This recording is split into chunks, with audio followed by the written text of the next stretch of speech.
Hello everyone. आज हम continue करेंगे chapter 3 pair of linear equation in two variables. Already हम 2 क्लासेस कर चुके हैं इस चैप्टर की। फर्स्ट क्लास में हमने सिस्टम ऑफ इक्वेशंस पढ़ा था एंड सेकंड क्लास में हमने ये पढ़ा था कि कैसे हम दो इक्वेशंस को सॉल्व करते हैं अलजेब्रिक। आज की क्लास और इनफैक्ट नेक्स्ट क्लास, दोनों क्लास में जो हमारा टॉपिक रहने वाला है वो रहने वाले वर्ड प्रॉब्लम्स। तो हमारे पास कुछ सिचुएशंस होंगी, वर्ड प्रॉब्लम दी होगी, उसके अकॉर्डिंग पहले हमें इक्वेशन बनानी होगी एंड देन उस इक्वेशन को सॉल्व करना होगा जो हमने लास्ट क्लास में सीखा था। तो अगर सेकेंड क्लास में समझ नहीं आया तो एक बार दोबारा देख के आना, वरना प्रॉब्लम आएगी, क्योंकि इक्वेशन बना ली लेकिन सॉल्व करने नहीं आई तो हमारा काम नहीं बनेगा। ठीक है, तो स्टार्ट करते हैं। वर्कशीट सबके पास होनी चाहिए। 20 क्वेश्चन है, मैं गूगल ड्राइव पे भी अपलोड कर दूंगा, तो वर्कशीट लेके बैठना सब और स्टार्ट करते हैं। Question number 1, word problems of pair of linear equation in two variables. तो एक बार सब क्वेश्चन नंबर 1 रीड करो प्लीज। चैप्टर 3 वर्ड प्रॉब्लम आज का हमारा टॉपिक है।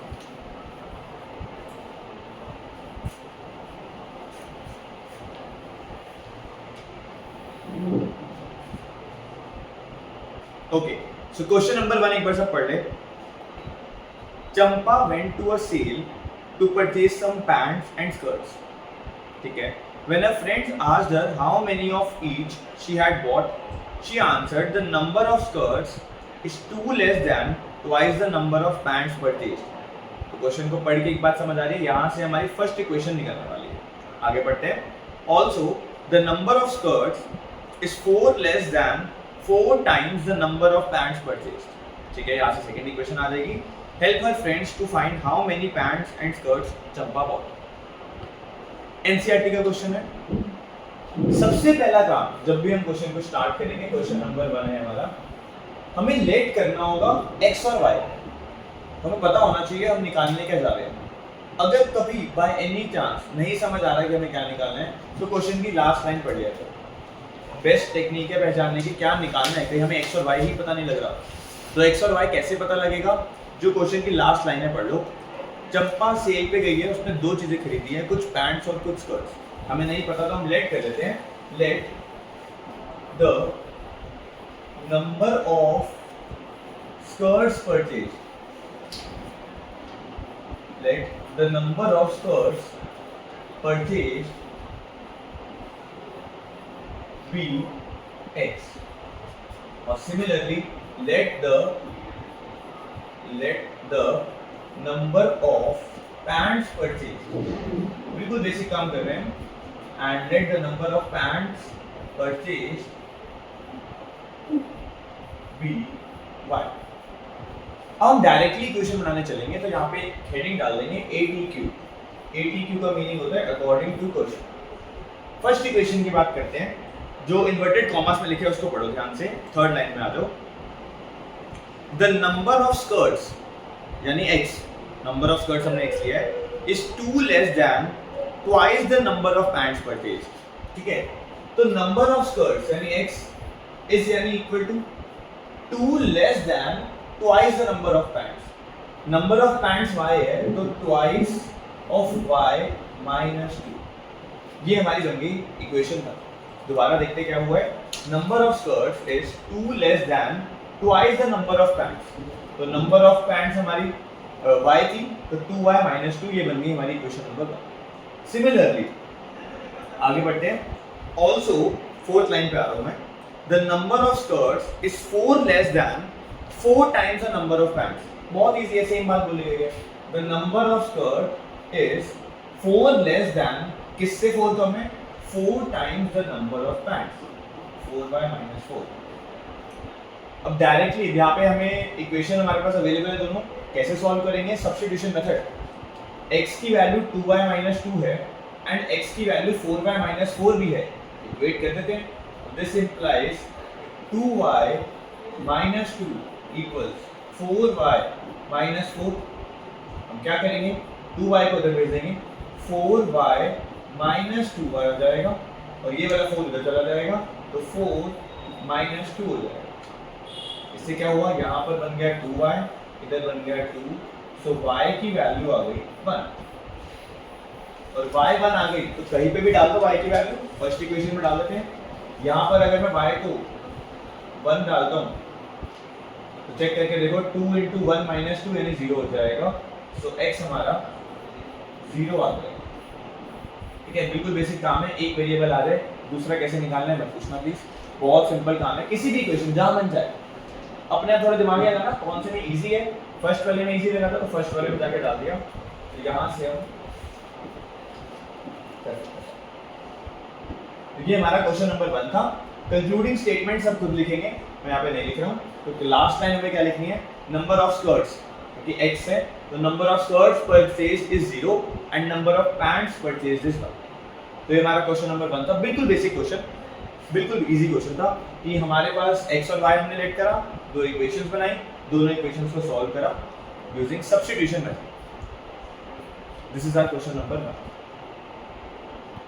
देन तो आगे बढ़ेंगे क्वेश्चन नंबर 2।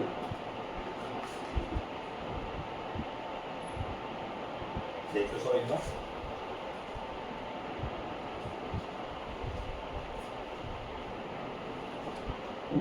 ठीक है, तो आगे बढ़ते हैं क्वेश्चन नंबर 2 पे।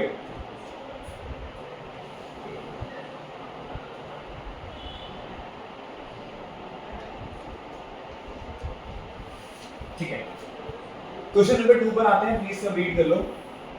जैसे ही बोला जाए ना क्वेश्चन नंबर 2 पे आते हैं, अपने आप पढ़ना शुरू कर दिया करो, टाइम वेस्ट नहीं करेंगे। ठीक है, बैकअप है तो बहुत इजी है, जल्दी जल्दी पढ़ो, कंप्लीट करेंगे। रीड करते हैं।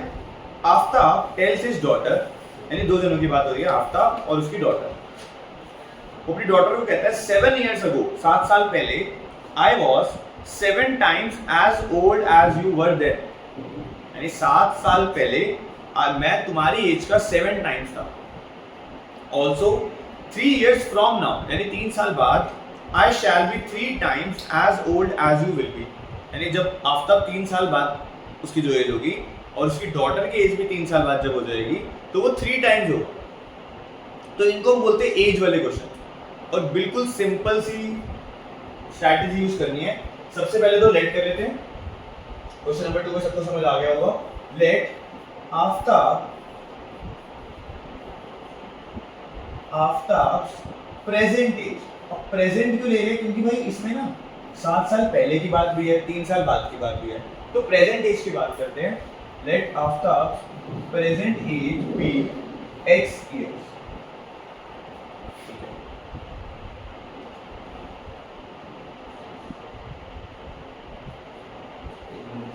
ठीक है, x years। Also let daughter's age,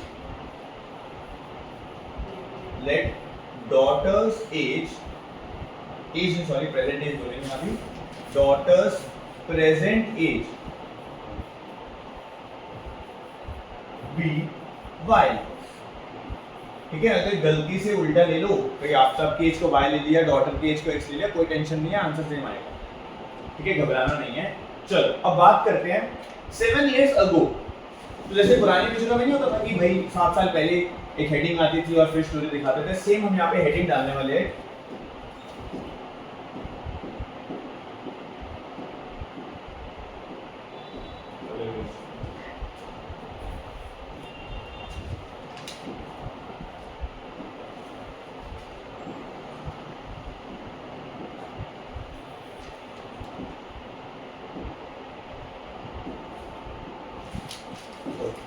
तो हेडिंग डालते हैं 7 years ago। तो 7 साल पहले एक बार दोनों की एज लिख लेते हैं, तो बताइएगा 7 साल पहले आफ्ताब की एज क्या हो जाएगी। एक मिनट, इसमें थोड़ा इशू आ रहा है।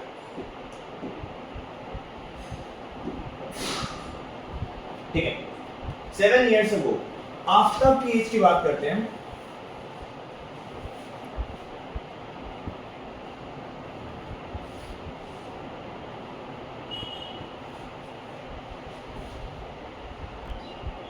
ठीक है, ओके, तो 7 years ago आफ्ताब की एज की अगर हम बात करें, आफ्ताब एज क्या हो जाएगी, x आफ्ताब x years का है तो x - 7 हो जाएगी उसकी एज, एंड डॉटर की एज क्या हो जाएगी, डॉटर्स एज वो हो जाएगी y माइनस 7। प्लीज सब ध्यान से देखिए, 7 साल पहले की बात हो रही है, तो x और y प्रेजेंट एज है, 7 साल पहले दोनों 7 इयर्स माइनस कर देंगे दोनों के से, तो x minus 7 and y minus 7 दोनों के हो गए। डायरेक्ट इक्वेशन बनाते हैं, पढ़ते हैं। 7 years ago I was 7 times as old as you were then, यानी according to question आफ्ताब की जो एज है, यानी x माइनस 7 जो है, x minus 7 equals 7 times daughter's as यानी y माइनस 7। पहली इक्वेशन हमारी यहां से आई है, हमने क्या करा, 7 साल पहले की बात करी। 7 साल पहले आफ्ताब की एज x माइनस 7, डॉटर की एज y माइनस 7, और क्वेश्चन में बोल रखा है 7 साल पहले Aftab age will be 7 times daughter's age, तो 7 टाइम्स y माइनस 7। इसको हल्का सा और सिंपलीफाई कर लेते हैं, x minus 7 equals 7y minus 49, ठीक है, और x की वैल्यू निकाल देते हैं, x आ जाएगा 7y माइनस 7 इधर जाएगा तो प्लस 7 हो जाएगा माइनस 42। इसको बॉक्स में, ये हमारे काम आएगा। तो ये हमारी इक्वेशन नंबर 1 बन चुकी है। अब आते हैं इक्वेशन नंबर 2 पे। अब उसके लिए हम क्या करने वाले हैं, सेकंड सिनेरियो पे आएंगे। 3 इयर्स फ्रॉम नाउ यानी फ्यूचर एज, तो 3 years later, 3 years later.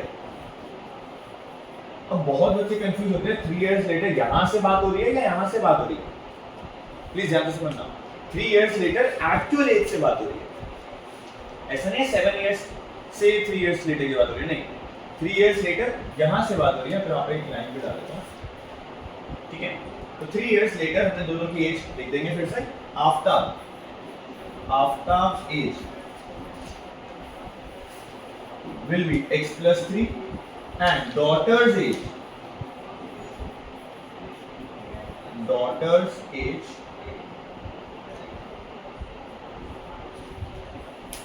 will be y plus 3. So according to question हम बात करते हैं, हमें बोला है 3 years from now I shall be 3 times as old as you will be, यानी 3 years from now आफ्ताब की जो एज है x plus 3 will be 3 times daughter's age यानी y plus 3। अगेन इसको थोड़ा सॉल्व करेंगे, so x plus 3 equals 3y plus 9, so x की जो वैल्यू आ जाएगी that will be 3y plus 6। 6 कैसे आया, 3 को उधर भेजा, 3y plus 6, तो x की दो वैल्यूज आ गई है, इनको इक्वेट करेंगे, y की वैल्यू आ जाएगी। तो एक बार पहले यहाँ तक देख लो हमने कैसे स्टार्ट करा है। आफ्ताब की एज को x लिया, डॉटर की एज को y लिया, 7 इयर्स पहले की स्टोरी बनाई, इक्वेशन बना के यहाँ तक पहुंचे, 3 इयर्स लेटर की बात करी, यहाँ तक पहुंचे और इनको सॉल्व करें।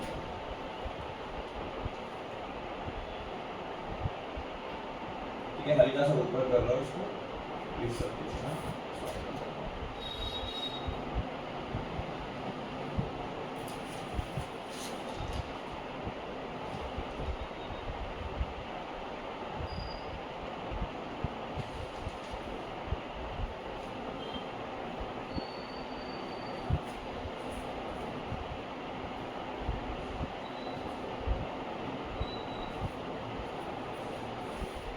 तो इतने पार्ट में हम सॉल्व कर देंगे। नाउ x की वैल्यू 7y माइनस 42 भी है, x की वैल्यू 3y प्लस 6 भी है, तो हम कह सकते हैं 7y minus 42 equals 3y plus 6। Now 3y को ले आओ, तो 7y minus 3y, 7y minus 3y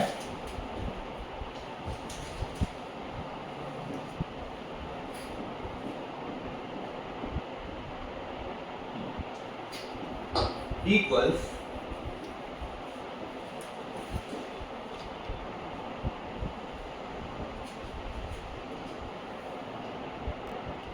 हाँ जी, तो 7y minus 3y will be 6 plus 42,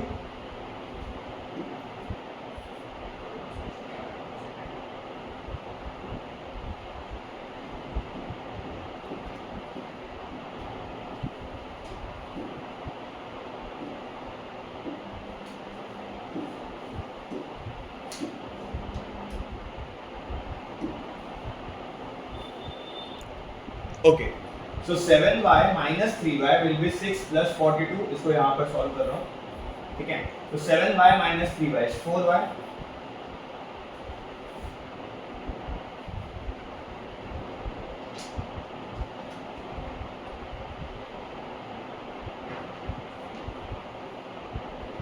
So 4y equals 6 plus 42 48. So that means y की जो वैल्यू आ जाएगी that will be 12. Value of y will be 12.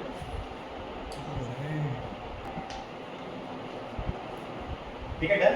So y की value हमारे पास 12 आ गई है. किसी भी इक्वेशन में y की वैल्यू डाल दी है, y 12 इस इक्वेशन में डाल देते हैं.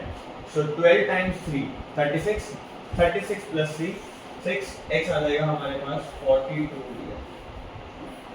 तो ये हमारा आंसर है क्वेश्चन नंबर 2 का. y for 12 x 42. Concluding statement सब खुद लिखेंगे. कंक्लूडिंग स्टेटमेंट में क्या लिखना है? After present age is 42 years and daughter's present age is 12. तो ये हमारा क्वेश्चन नंबर 2. प्लीज एक बार सब देख लो कैसे स्टार्ट करें, कैसे एंड करें.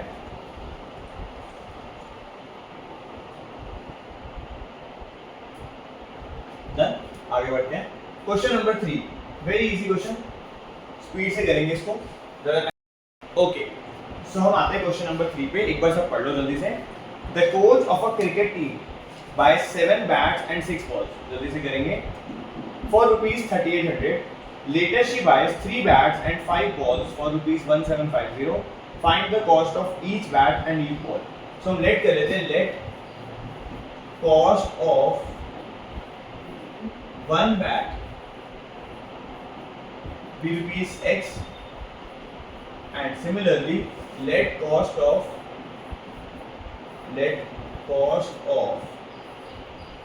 one ball be rupees y. अब डायरेक्टली इक्वेशन बनाएंगे फटाफट से. सो अकॉर्डिंग टू क्वेश्चन हमें बोला है 7 बैट्स एंड 6 बॉल्स 3800 के खरीदे. सो इक्वेशन बन जाएगी 7x plus 6y equals 3800 and 3 bats and 5 balls for rupees 1750. So 3x plus 5y equals 17175. इनको सॉल्व करेंगे, थोड़ा ध्यान से सॉल्व करेंगे. सब्स्टिट्यूशन मेथड नहीं लगा रहे हम, एलिमिनेशन मेथड लगाएंगे. ठीक है. तो हम फर्स्ट इक्वेशन को 3 से मल्टीप्लाई करेंगे. फर्स्ट इक्वेशन को मल्टीप्लाई करेंगे 3 से.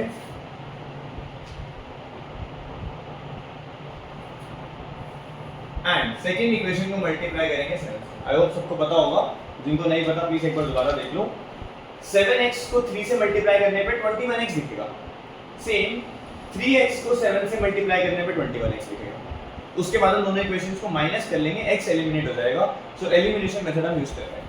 तो डायरेक्टली मैं यहाँ पर मल्टीप्लाई करके लिख रहा हूँ. फर्स्ट इक्वेशन को 3 से मल्टीप्लाई कर रहे हैं.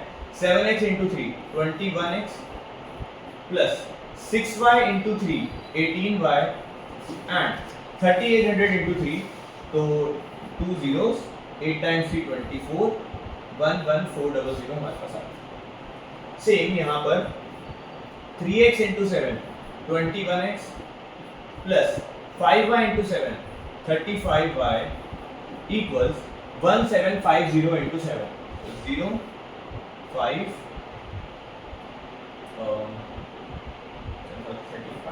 2 1 2 2 5. या नाउ इन दोनों को माइनस कर देंगे. माइनस माइनस माइनस, इससे क्या हुआ? ये दोनों कैंसिल आउट हो गए.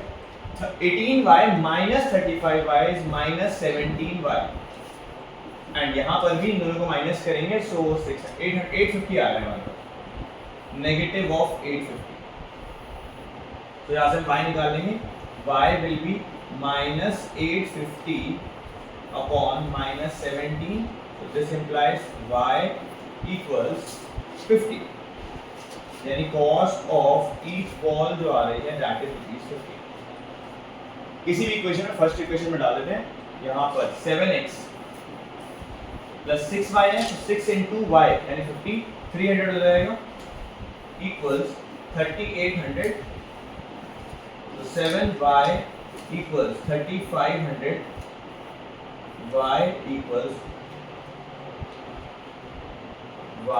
equals 500 तो ये हमारा आंसर आ जाएगा वैल्यू ऑफ x सॉरी यहाँ पे ना x है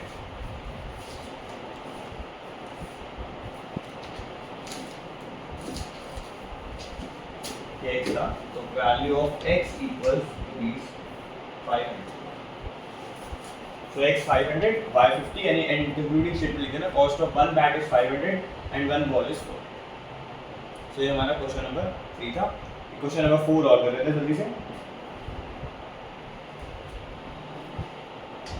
ठीक है इसको एक बार सब देख लो फटाफट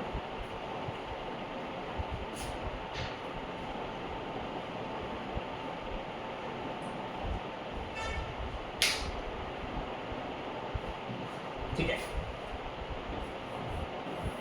क्वेश्चन नंबर 4 प्लीज एक बार सब ध्यान से पढ़ो A taxi charges in a city consist of a fixed charge together with a charge for the distance covered. For a distance of 10 km, the charge paid is 105 and for a journey of 15 km, charge paid is rupees 155. क्या हो रहा है एक taxi वाला है वो कह रहा है यार तुम कितना भी डिस्टेंस कवर करो मैं तुमसे एक फिक्स्ड चार्ज लूंगा ही लूंगा यानी अगर तुम 2 किलोमीटर जाते हो तो भी तुम्हें एक फिक्स चार्ज तो देना है मान लेते हैं 50 रुपये तो 50 रुपये वो लेगा ही लेगा चाहे तुम 2 किलोमीटर जाओ 3 किलोमीटर जाओ 4 किलोमीटर जाओ और जितना डिस्टेंस कवर करोगे उसके पैसे अलग लेगा पर किलोमीटर तो अपना मीटर चालू कर देगा वो जितना डिस्टेंस आएगा उसके हिसाब से पर किलोमीटर जो प्राइस डिसाइड हुआ होगा उसके हिसाब से पैसे ले लेंगे तो अभी दो चीज़ों की बात हो रही है सबसे पहले फिक्स चार्ज तो हम लेट कर लेंगे लेट द फिक्स चार्ज तो देना ही देना है fixed charge be rupees x and similarly let the charge per kilometer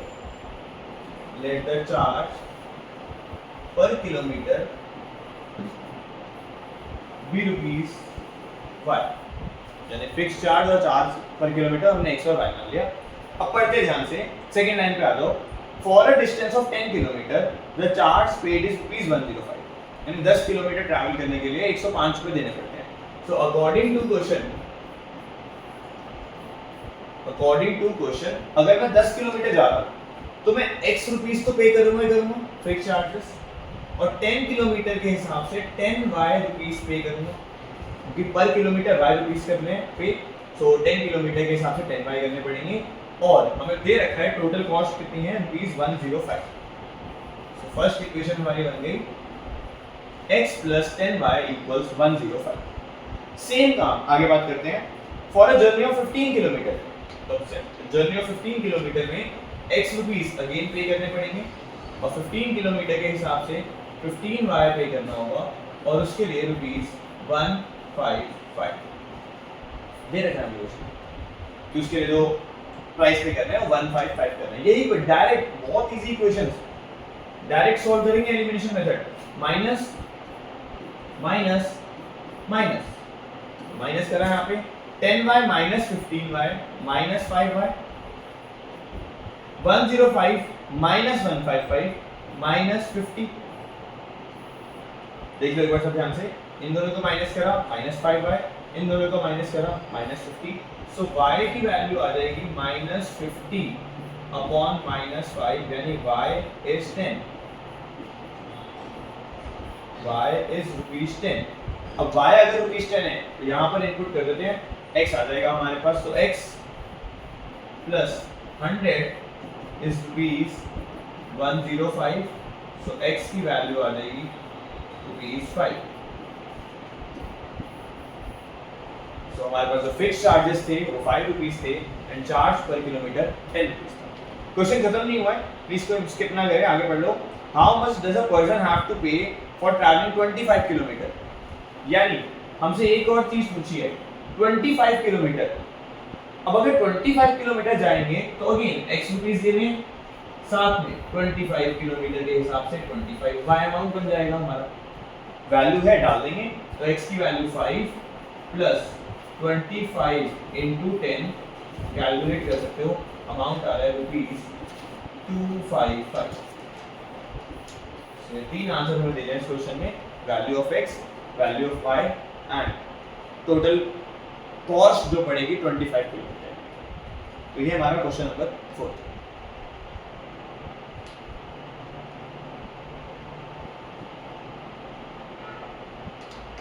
next आते हैं क्वेश्चन नंबर 5 पे।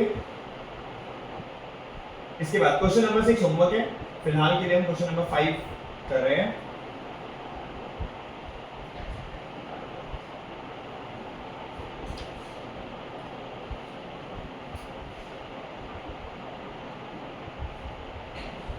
ठीक है,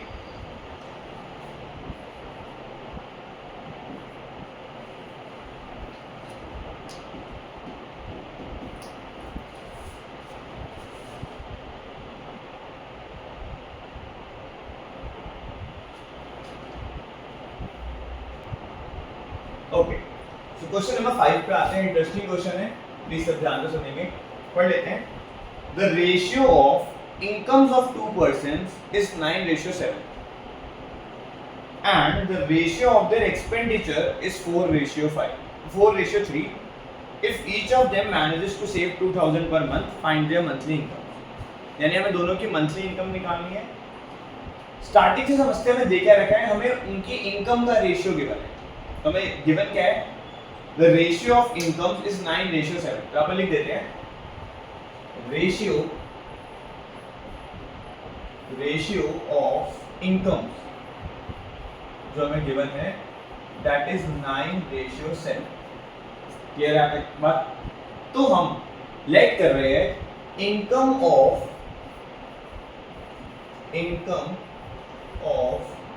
पर्सन ए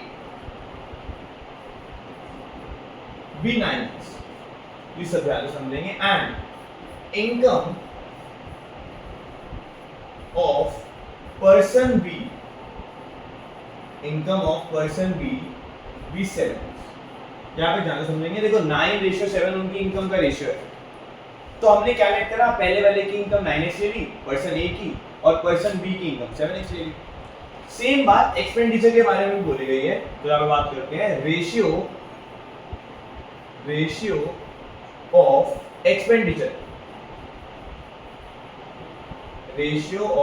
एक्सपेंडिचर हमें कितना दे रखा है? 4:3। तो आप लिख देंगे ratio of expenditure is 4:3।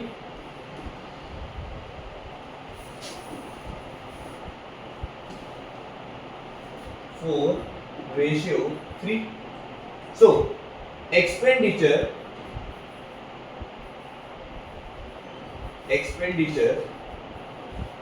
of person A will be 4y। Please यहाँ पे सब ध्यान देंगे, 4x नहीं ले सकते क्योंकि x का वजन ले चुके हैं, तो यहाँ पर हमें y लेना पड़ेगा क्योंकि रेशियो का जो कांस्टेंट लेट कर रहे हैं वो जरूरी नहीं है सेम, तो हम यहाँ पे y लेट कर रहे हैं। Similarly expenditure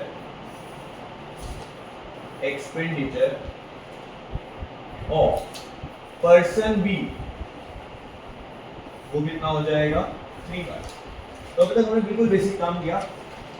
ratio of incomes 9:7 थी, तो इनकम मान ली दोनों की, ए और बी की, 9x और 7x। Similarly ratio of expenditure 4:3 था, तो expenditure of person A 4y, expenditure of person B 3y। यहाँ तक हमने लेट करा। अब एक सिंपल सी बात करते हैं, सेविंग्स का नाम लिया है इस क्वेश्चन में। सेविंग्स का मतलब क्या है? जो पैसा तुम जमा कर रहे हो, जो तुम सेव कर पाते हो। सेव हर इंसान कैसे करता है? जितना पैसा कमा रहा है उसमें से जितना पैसा उड़ा दिया या जितना पैसा खर्च कर दिया, उनको माइनस कर लेंगे तो पता लग जाएगा कितना पैसा बच गया, और वो सेविंग्स है। तो आप हम लिख सकते हैं सेविंग्स, जो सेविंग्स होती है किसी भी इंसान की, वो कैसे कैलकुलेट होती है? Income minus expenditure.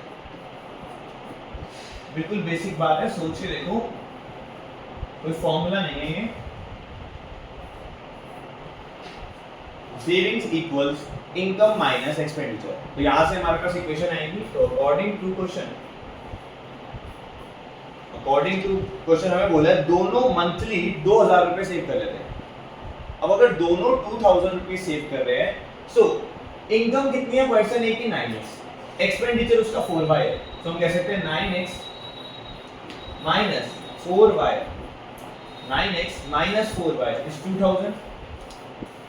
Similarly 7x minus 3y is again 2000। तो ये दो इक्वेशंस आ गई, हमें करना है इनको सॉल्व। अब क्या करेंगे, यहीं पर इस साइड आ जाते हैं, ठीक है, इस साइड पे सॉल्व करते हैं। हम क्या करेंगे, फर्स्ट इक्वेशन को 7 से मल्टीप्लाई करेंगे ताकि 63 दिखे, और सेकंड इक्वेशन को 9 से मल्टीप्लाई करेंगे। तो यहाँ पर मैं मल्टीप्लाई कर रहा हूँ 7 से और इसको मल्टीप्लाई कर रहा हूँ 9 से। प्लीज समझ जाना सब क्या हो रहा है। तो हमने मल्टीप्लाई करेंगे ध्यान से, इस पूरी इक्वेशन को जब मल्टीप्लाई करने जाएंगे, so 9x into 7 63x plus, sorry plus नहीं है माइनस है, so minus 4y into 7 28y equals 7 into 2000 यानी 14,000। सेम काम लीजिए, 9 into 7x 63x minus 9 into 3y 27y equals 9 into 2000 यानी 18,000। माइनस करेंगे दोनों इक्वेशन को, आंसर आ जाएगा माइनस प्लस माइनस, तो ये दोनों हो गए cancel out. Minus 28y plus 27y यानी माइनस y, और यहाँ पर 14,000 माइनस 18,000 यानी माइनस 4,000। यानी हमारे पास जो y की वैल्यू आ गई कितनी है, 4000। y की वैल्यू आ गई 4000, x की वैल्यू निकाल लेते हैं। सो x की वैल्यू जब हम निकालने जाएंगे किसी भी इक्वेशन में डाल देते हैं, यहां पर डालते हैं, डायरेक्टली करेंगे ओरली, प्लीज सब ध्यान से देखें। y की वैल्यू 4000 इस इक्वेशन में डाल दो, तो 4000 into 3 माइनस 12,000 हो जाएगा, यहाँ पे वो उधर जाएगा तो 14,000 हो गया, एंड 7x अगर 14,000 के इक्वल है तो x की वैल्यू 2000 आएगी, यानी x और y हमारे पास आ चुके थे। अब मैक्सिमम बच्चे ना यहीं पर आंसर लॉक करेंगे, खुश हो जाएंगे कि भाई मजा आ गया, आंसर आ गया है, लेकिन ये फाइनल आंसर नहीं है। हमेशा अभी तक हमने जितने क्वेश्चन करे हम x और y निकालते आए हैं, तो वही हमारा आंसर होता है, लेकिन यहाँ पर x और y हमारा आंसर नहीं है। प्लीज अगर ये क्वेश्चन आता है बोर्ड में 3 मार्कर, तुम्हें 2 ही मिलेंगे, 1 मार्क पूरा का पूरा जाएगा। लास्ट लाइन ध्यान से पढ़ो, हमसे पूछा है फाइंड देयर मंथली इनकम्स, हमसे x और y की वैल्यू नहीं पूछी, दोनों की इनकम पूछी है। सो इनकम जब हम निकालने जाएंगे, इनकम की हम बात करते हैं, पर्सन ए की जो इनकम है वो कितनी है, 9x, और x हमारा 2000 है, सो 9x यानी 18,000, यानी पर्सन ए की जो इनकम है that is 18,000, and person B की जो इनकम है, पर्सन बी की जो इनकम है that is person B 7x value डालेंगे तो 7 into 2000 यानी रुपीस 14,000। एक सेकेंड,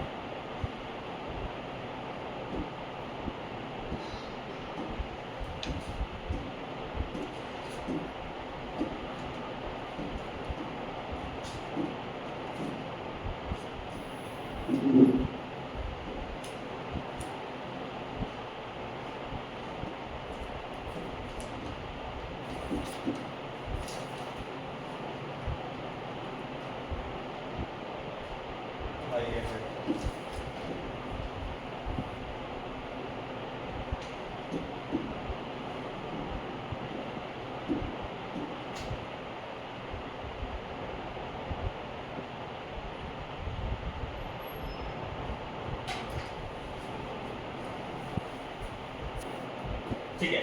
सो पर्सन ए की जो इनकम थी दैट इज 9x यानी 18,000, पर्सन बी की जो इनकम है that is 7x which is 14,000। तो ये हमारा क्वेश्चन नंबर 1 to 5 कंप्लीट होता है। प्लीज इसको सब देख लिए, क्वेश्चन नंबर 1 to 5।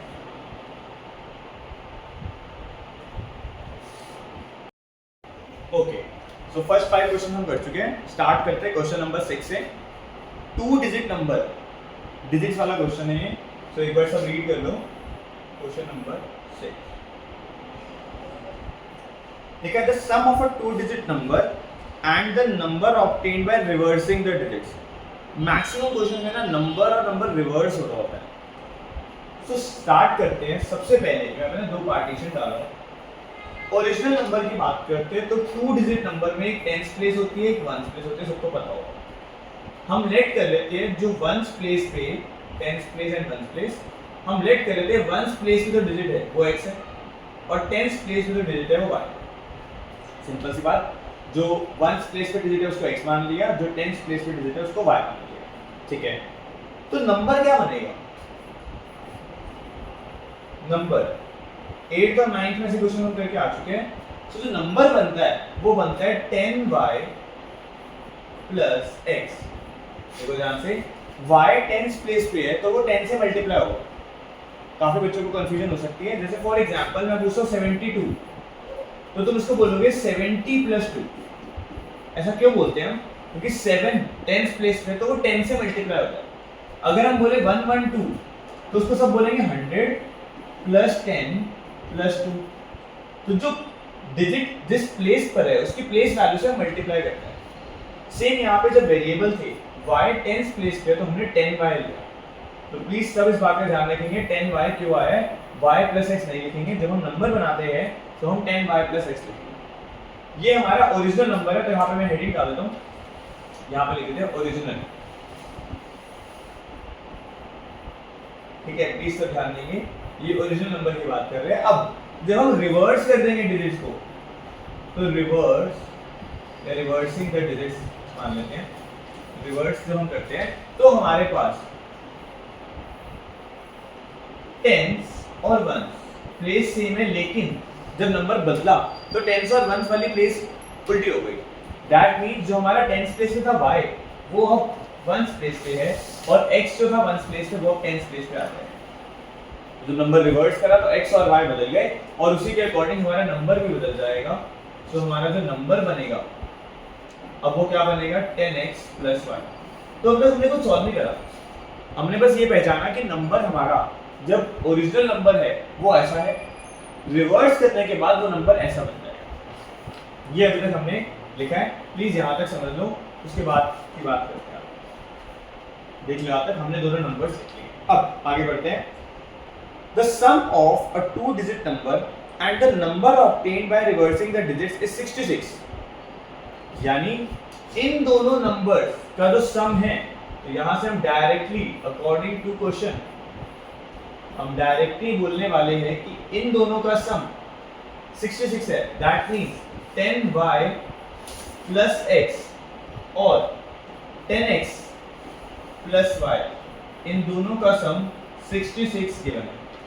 ऐड करते हैं 10y और y 11y, x और 10x यानी 11x प्लस 11y 66 गिवन है हमारे पास। तो यहाँ से अगर हम 11 कॉमन ले लें, 11 कॉमन लेंगे तो x प्लस y इक्वल 66। तो x प्लस y की वैल्यू हमारे पास आ गई 6। तो ये हमारी इक्वेशन 1 थी, इसको सॉल्व करके हम यहाँ तक पहुँच गए। इसको मैं बॉक्स बना रहा हूँ, आंसर नहीं आया, इसको यूज करें। हाँ जी, सो x प्लस y हमारे पास 6 आ गया। ऑल्सो हमें बोला है if the digits of the number differ by 2, यानी जो डिजिट्स है वो 2 से डिफर करती है, यानी सेकंड इक्वेशन डायरेक्टली आ गई x माइनस y इक्वल्स 2। तो सेकंड जो इक्वेशन बनी वो बनी x माइनस y इक्वल्स 2। इन दोनों को सॉल्व कर लेंगे, यहाँ पे सॉल्व कर लेते हैं। x plus y equals 6, x minus y equals 2, arrow बना देता हूँ, यहाँ पे आ रहे हैं। तो जब ऐड करेंगे दोनों को, ये दोनों कैंसिल आउट हो गए। 2x इक्वल्स 8, तो x की वैल्यू आ गई 4। तो हमारा आंसर आ गया x4 और y की वैल्यू निकाल लेते हैं। जब x4 डालेंगे यहाँ पे तो y आ जाएगा 2, यानी x4 है y 2। ये हमारा आंसर है। ऑल्सो लास्ट टाइम में पूछा है how many such numbers are there, हमसे पूछा है फाइंड द नंबर। तो अगर नंबर की बात करें, थोड़ा सा इसको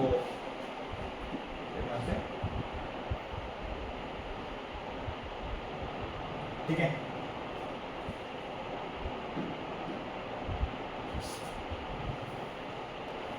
ओके। सो x और y की वैल्यू हमारे पास आ गई, और हमारा जो नंबर था, अगर हम ध्यान से देखें, हमारे नंबर में 10th प्लेस पे y था, यानी हमारा नंबर आना चाहिए 2 आना चाहिए 10th प्लेस पे, और x प्लेस पे 4 यानी 24। लेकिन यहाँ पर एक ट्विस्ट है, हमारा नंबर 24 की जगह 42 भी तो हो सकता है। नंबर रिवर्स करा है, हमारा नंबर अगर 24 है या 42 है, रिवर्स करके तो सेम बात बन जाएगी, और डिजिट्स का डिफरेंस भी 2 आ रहा है। सो यहाँ पर 2 नंबर्स पॉसिबल है, और हमसे पूछा है how many such numbers are possible, तो हम बोलेंगे 2 नंबर्स आर पॉसिबल। ध्यान देंगे इस क्वेश्चन में हमने क्या करा, हमने सबसे पहले 2 इक्वेशन बनाई, नंबर्स के बारे में समझा कैसे हम कन्वर्ट करते हैं, और उसके बाद 2 नंबर हमारे पास आ रहे हैं 24 एंड 42। सो ये हमारा क्वेश्चन नंबर 6 था। एक बार सब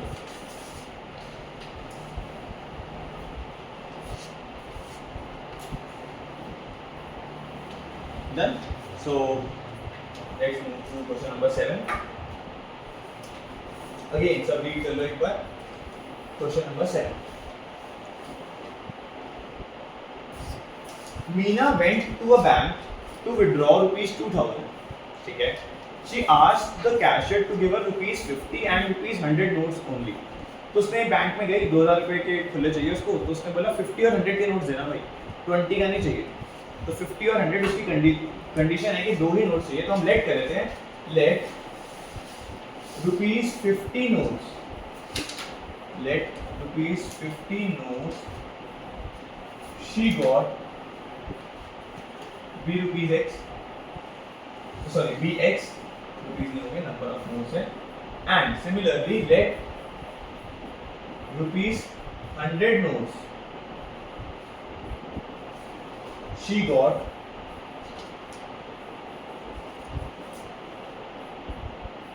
बी वाई। तो हमने मान लिया, आगे बढ़ते हैं। Meena got 25 notes in all, तो डायरेक्टली इक्वेशन बनाते हैं, जल्दी से, इजी क्वेश्चन है, टाइम वेस्ट नहीं करेंगे।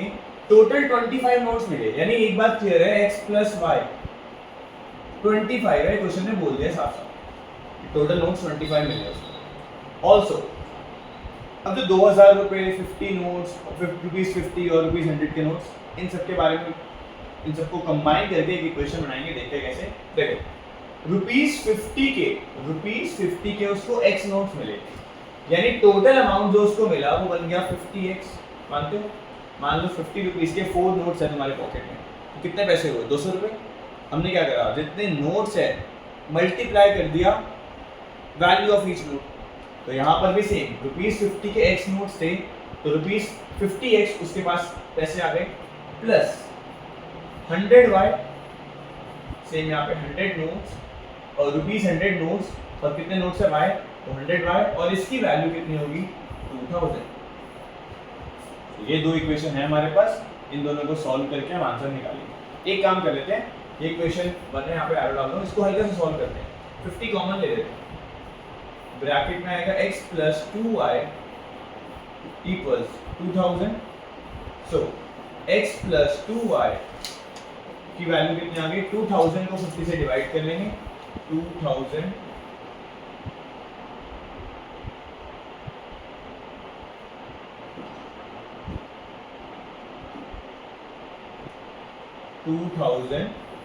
by 50। So x plus 2y की वैल्यू हमारे पास आ गई 40, यानी x प्लस 2y 40 है और x प्लस y 25 है, तो लिख देते हैं x प्लस y इक्वल्स 25। ये हमने फर्स्ट इक्वेशन लिया है, ये हमारी सेकेंड इक्वेशन ना, फर्स्ट इक्वेशन को आगे से लिया है, इसको सॉल्व कर लेंगे, दोनों को कर लेते हैं minus. So minus minus minus, ये हो गया कैंसिल आउट, यहाँ पे आ जाएगा y इक्वल्स 40 माइनस 25 यानी 15 और y हमारा 15 आ गया तो यहाँ पे ही x हम निकालेंगे क्योंकि x प्लस वाई 25 था सो x विल बी 10 तो हमारा आंसर आ गया y 15 x 10 यानी सिंपल सी बात ₹50 के x नोट्स थे यानी 10 नोट्स एंड ₹100 के y नोट्स थे यानी 15 नोट्स। तो ये हमारा क्वेश्चन नंबर 7 का आंसर है। चेक कर लेते हैं, बिल्कुल सही है। ₹50 के 10 नोट्स एंड ₹100 के 15 नोट्स। ये था हमारा क्वेश्चन नंबर 7। देख लो सब एक बार इसको।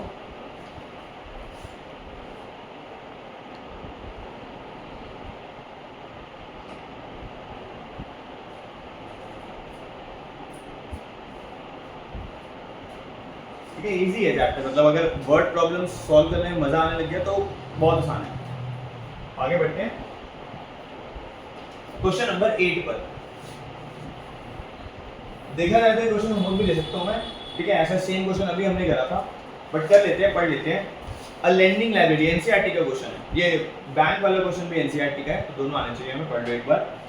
अ lending library has a fixed charge for the first 3 days and an additional charge for each day thereafter। तो अगेन फिक्स्ड चार्ज और each day thereafter मतलब हर डे का जो एडिशनल डे तुम बुक लिख रहे हो तो उसके अलग प्राइस पे करना पड़ेगा। अभी हमने करा था टैक्सी वाला, ये लाइब्रेरी वाला क्वेश्चन है। सो यहाँ पे अगेन लेट करेंगे, let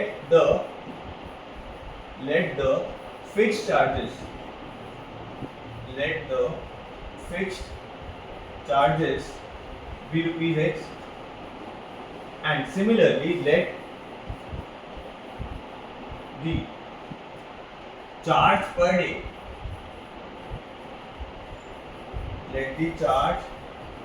day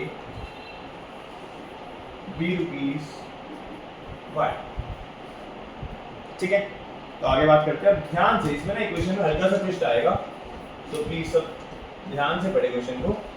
a lending library has a fixed charge for the first 3 days। अभी तो फिक्स्ड चार्ज है ना 3 दिन का है, यानी चौथे दिन के हिसाब से तुम्हें पैसे देने होंगे। उसके बाद 3 दिन के पैसे इसमें इंक्लूडेड है। तो पढ़ते आगे। Sarita paid 27 for a book kept for 7 days। अब ध्यान से सुनना, 7 days के लिए बुक उसने रखी है तो x रुपीस देगी वो सबसे पहले, तो फिक्स चार्ज। और ये जो x है ये 3 days का चार्ज है। ये जो x है ये 3 days का चार्ज है, यानी अगर 3 days का चार्ज हम दे चुके हैं और हमने बुक 7 दिन के लिए ली थी तो प्लस में 4y आने वाला है, क्योंकि 3 दिन के पैसे x में दे चुके हैं तो बाकी 4 दिन के पैसे हम देंगे 4y। तो x प्लस 4y, और हमें बता रखा है उसने 27 रुपीस पे करे थे, सो ₹27। प्लीज सब ध्यान से पढ़े। एंड सुसी पे 21 for the book she kept for 5 days। अब इसने अगर 5 days के लिए बुक ली है सो x प्लस 2y, क्योंकि 3 days इसमें इंक्लूडेड है, 5 में से 3 गया तो 2 days के पैसे हम दे रहे हैं इक्वल्स ₹21। बस ये अच्छा पॉइंट था इस क्वेश्चन में कि 3 days के पैसे इंक्लूडेड थे, तो बचे हुए दिन के हिसाब से हम ले रहे हैं। टैक्सी वाले क्वेश्चन में हमने ये सेम काम नहीं करा था। टैक्सी वाले क्वेश्चन में पूरी डिस्टेंस पे ले रहे थे क्योंकि उसमें फिक्स चार्ज देना ही देना है, वो किसी डिस्टेंस के बारे में बात नहीं कर रहे हैं। यहाँ पर जो फिक्स चार्ज है वो 3 दिन का चार्ज ले रखा है उन्होंने, तो सिक्योरिटी कह सकते हो, सिक्योरिटी डिपॉजिट जमा कराई है। अब इसको सॉल्व कर लेंगे, माइनस माइनस माइनस, ये हो गया cancel out. So 2y equals 27 minus 21 is 6, so y की वैल्यू आ जाएगी ₹3। और y अगर हमारे पास ₹3 आ गया तो x की अगर हम बात करें, कहीं पे भी डाल देते हैं, यहाँ पे डाल देते हैं सेकेंड इक्वेशन में, y को 3 डालेंगे 6 हो जाएगा, 6 इधर जाएगा तो 15, यानी x की वैल्यू आ गई है ₹15। ये हमारा क्वेश्चन नंबर 8। देख सकते हो बहुत इजी क्वेश्चन, बिल्कुल भी मुश्किल नहीं है। क्वेश्चन आ गया तो मजा आ जाएगा। तो देखो कितना आसान, मतलब फटाफट इक्वेशन बनी, x y कुछ मेहनत नहीं करी, बहुत इजी क्वेश्चन था क्वेश्चन नंबर 8। इसके बाद आएंगे क्वेश्चन नंबर 9, स्पेशल क्वेश्चन। बहुत अच्छा क्वेश्चन है, ठीक है। पढ़ेंगे पहले एक बार 8 को देख लो, देन हम आते हैं question number 9।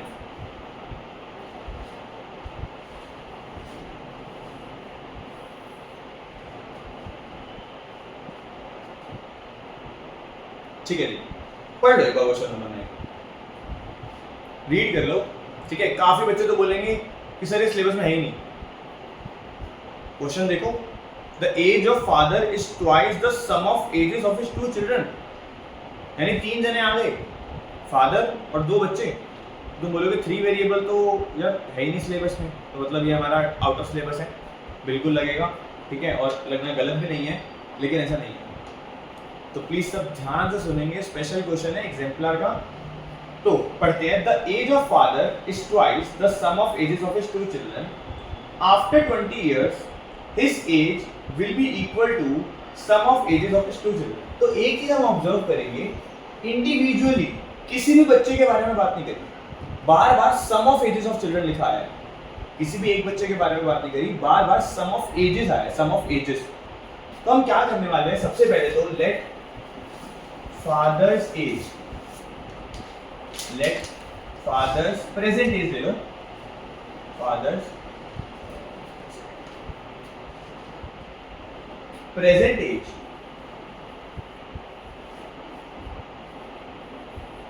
B X years. बहुत ही बढ़िया। नाउ स्मार्टली हम क्या कर रहे हैं, हम लेट कर रहे हैं, let sum of ages of children, sum of ages of children B Y years. तुमने क्या करा, हमने दोनों बच्चों की एज को कंबाइन को ही वाई मान लिया। इंडिविजुअल एज से मतलब ही नहीं हमें, ना निकालने को बोला, ना बार बार कहीं लिखा कि भाई बच्चे ए की वैल्यू बता दो, बी की वैल्यू बता दो, चाइल्ड बी की वैल्यू बता दो, बोला ही नहीं हमें ऐसा कुछ। हमें सीधा बोला है सम ऑफ एजेस। तो बार बार जब सम ऑफ एजेस का जिक्र हो रहा है तो हम सम ऑफ एजेस को ही वाई मान लेंगे। तो पहला अच्छा पॉइंट था इस क्वेश्चन। आगे बढ़ते हैं, चलो एक इक्वेशन यहां से आ जाएगी, पहली लाइन पढ़ते समझ आ रहा है, the age of father is twice the sum of ages of his 2 children. तो अकॉर्डिंग टू क्वेश्चन अगर हम एक इक्वेशन बनाए तो हमें डायरेक्टली पता है एज ऑफ फादर यानी x is twice the sum of ages of 2 children. तो यानी एक इक्वेशन तो हमें परोस के दे दी, x is equal to 2y। आगे बढ़ते हैं, आफ्टर 20 इयर्स, ये बड़ी अच्छी स्टोरी होने वाली है। आफ्टर 20 इयर्स ऐसा क्वेश्चन कर चुके हैं हम, लेकिन ये थोड़ा डिफरेंट है, तो प्लीज सब कान खोल के सुने। आफ्टर 20 इयर्स, 20 साल बाद क्या हुआ, दोनों के एजेस निकालते हैं। फादर की एज, फादर्स एज 20 साल बाद कितनी हो जाएगी, x + 20। हर कोई बोलेगा x + 20, कोई प्रॉब्लम नहीं है। Similarly sum of ages of children, sum of ages of children, ये कितनी हो जाएगी, सबके मन में आ रहा होगा y + 20। बिल्कुल ठीक बात है यार, 20 साल बाद हम हमेशा ये करते हैं, x का x + 20 हो गया, y का y + 20 हो गया, बट ये गलत है। यही पर क्वेश्चन खत्म हो जाएगा। तो y + 20 नहीं लेना है, प्लीज हम यहाँ पे ध्यान देंगे, इसको रब कर रहा हूँ मैं, प्लीज y + 20 कोई ना ले। क्यों नहीं लेना वो समझते हैं। आएगा यहाँ पे y + 40, क्यों आएगा सब ध्यान से सुनेंगे प्लीज। ये जो सम ऑफ एजेस ऑफ चिल्ड्रन है, यानी 2 बच्चे हैं, तो 20 साल बाद दोनों 20 इयर्स बढ़ जाएंगे, समझो ध्यान से। अगर एक बच्चा 10 इयर्स का है और दूसरा बच्चा 5 इयर्स का है, तो सम ऑफ एजेस कितना आ रहा है, 15। 20 साल बाद दोनों 20 साल बढ़ जाएंगे, तो यानी टोटल जो ओवरऑल इंपैक्ट आ रहा है वो +40 आ रहा है। तो यहां पर y + 40 आया, नॉट y + 20।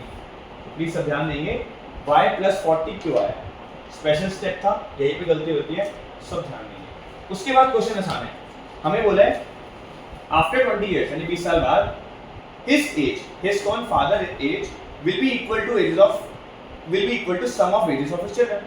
यानी बहुत सिंपल बात है। तो इक्वेशन की अगर हम बात करें तो हमें बोला है x + 20 जो होगा वो y + 40 के बराबर आ जाएगा। सिंपल सी बात है ना, 20 साल बाद दोनों के एज बराबर है, तो x + 20 y + 40 के बराबर आ गया। ऑल्सो x जो था वो हमारा 2y था, इसको 1 नाम दे रहा हूँ, तो यहाँ पे सब्स्टिट्यूशन मेथड लगा रहे हैं, x की जगह लिख रहे हैं 2y, तो 2y + 20 = y + 40, ब्रैकेट में लिख देना फ्रॉम 1। तो भाई हम ये वैल्यू कहाँ से इनपुट कर रहे हैं, फर्स्ट इक्वेशन से। तो यहाँ पे हम डायरेक्ट सॉल्व कर सकते हैं, y इधर आएगा तो 2y - y 2y minus Y equals 40 minus 20, यानी y की जो वैल्यू आ गई दैट इज 20। तो y की जो वैल्यू आ रही है वो 20 है, लेकिन हमसे y की वैल्यू पूछी नहीं थी, हमसे फादर की पूछी थी। तो x इक्वल्स 2y यानी 2 टाइम्स 20 यानी 40 ईयर्स। ये हमारा आंसर हो जाएगा x इक्वल्स 40 ईयर्स। प्लीज सब ध्यान से देखेंगे, हमारे पास फादर की एज 40 ईयर्स आ रही है। हमारा क्वेश्चन नंबर 9।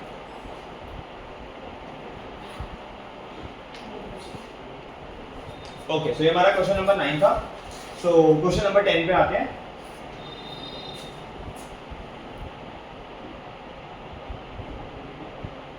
ठीक है, सब रीड कर लो क्वेश्चन नंबर 10।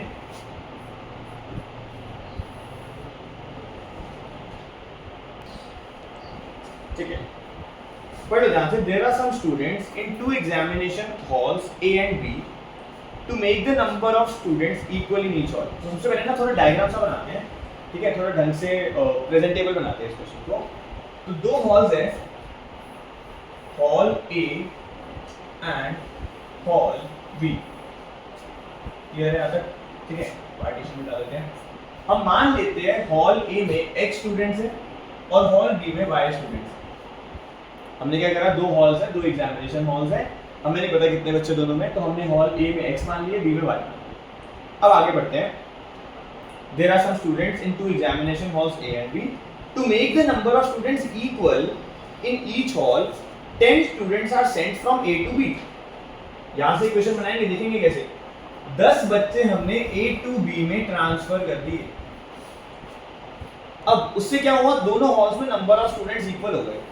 अब बात करते हैं अकॉर्डिंग टू क्वेश्चन, अगर हम 10 बच्चे ए से बी में भेज रहे हैं तो ए में कितने रह गए, ए में से तो 10 चले गए, तो ए में जो नंबर ऑफ स्टूडेंट्स हुए वो हो गए x माइनस 10, और क्योंकि बी में 10 बच्चे आ गए तो बी में कितने हो गए y प्लस 10। ये हमारी इक्वेशन नंबर 1 बनी। प्लीज सब ध्यान से समझेंगे, हमें बोला है स्टूडेंट्स बराबर करने के लिए, ऑब्वियसली बैलेंस करने के लिए क्या करा 10 बच्चे ए में से बी में भेज दिए।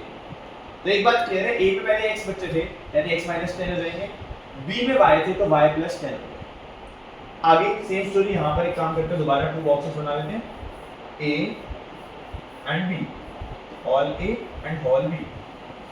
अब क्या बोला यहाँ पे, x और y मान लेंगे। हमें बोला है if 20 students are sent from B to A, 20 students are sent from B to A, B से 20 students अब A में गए, क्या चेंज आएगा, सबको थोड़ा बहुत नजर आ रहा होगा। उससे हुआ क्या, the number of students in A become double the number of students in B।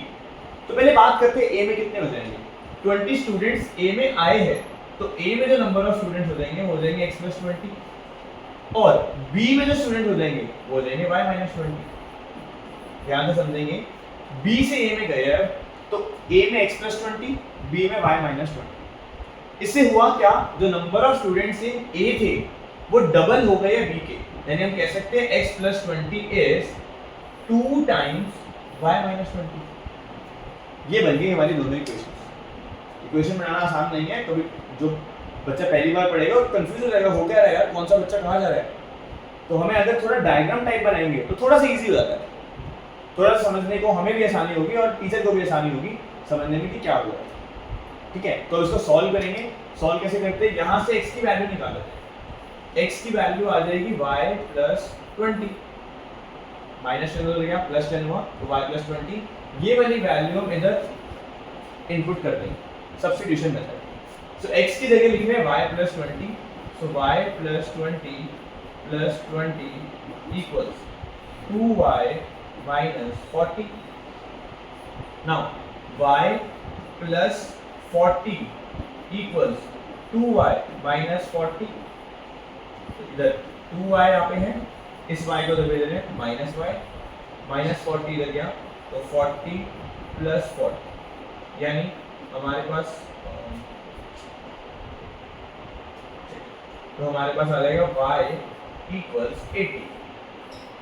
और हमारे पास अगर y 80 आ गया तो कौन सी इक्वेशन से निकाले बताओ? यहाँ से निकालते हैं, वाली इक्वेशन आसान है। y 80 डालेंगे, x आ जाएगा 80 + 20 यानी x is 100। तो x is 100। हमसे ये पूछा है दोनों हॉल्स में कितने स्टूडेंट्स थे। हमसे ये पूछा है find the number of students in the two halls. तो हॉल ए में x स्टूडेंट्स थे यानी हॉल ए में 100 स्टूडेंट्स है, और हॉल बी में 80 स्टूडेंट्स है क्योंकि हॉल बी में हमने y लेट करना था और y की वैल्यू 80। तो ये हमारा क्वेश्चन नंबर 10 है। क्वेश्चन नंबर 10 इसी के साथ कंप्लीट होता है। प्लीज सब ध्यान से देखें। क्वेश्चन नंबर 1 to 10 हम करते हैं।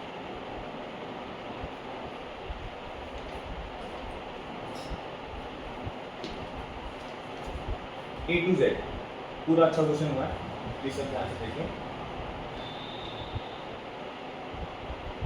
ओके, सो आज इतना ही करते हैं हम। ये हमारी फर्स्ट क्लास थी वर्ड प्रॉब्लम्स की, हमने 10 क्वेश्चंस करे हैं वर्कशीट से। अभी शायद 2 क्लासेस और लगे, तो लेट्स सी कितनी जल्दी हो पाता है। और इनको प्रैक्टिस ज़रूर करना है। तो सुनने में अच्छे लगते हैं, समझ आ जाते हैं, लेकिन जब खुद करने बैठते तो नहीं होते। तो साथ साथ प्रैक्टिस करनी है। 20 क्वेश्चन से वर्कशीट कर लो, काम हो जाएगा, सीरियसली बता रहा हूँ। फिलहाल हाफ ईयरली तक तो डन है, उसके बाद एक्स्ट्रा बुक्स करेंगे, वो बात की बात है, बट फिलहाल ये 20 क्वेश्चन करना बहुत ज़रूरी है। तो क्वेश्चन नंबर 1 to 10 डन है। तो आज नहीं करते हैं, बाकी मिलेंगे नेक्स्ट क्लास में।